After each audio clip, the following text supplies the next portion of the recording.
Бицепс с гири от лежанка под ъгъл 45 градуса. Сядаме на лежанката, фиксираме се здраво за нея, заставаме, имаме 3 точки на опора, пети, таз и лопатки и започваме движението, като сгъваме ръцете с гирите. Както виждате, това упражнение хубаво разтягаме мускула в долната част и хубаво съкращаваме в горната.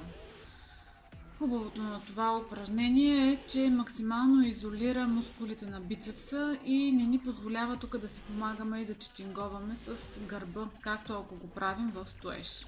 Тоест упражнението е малко по-сложно, малко по-трудно, затова ви съветвам тук да работите с по-малки тежести от обикновеното упражнение за бицепсово сгъване в стоеж.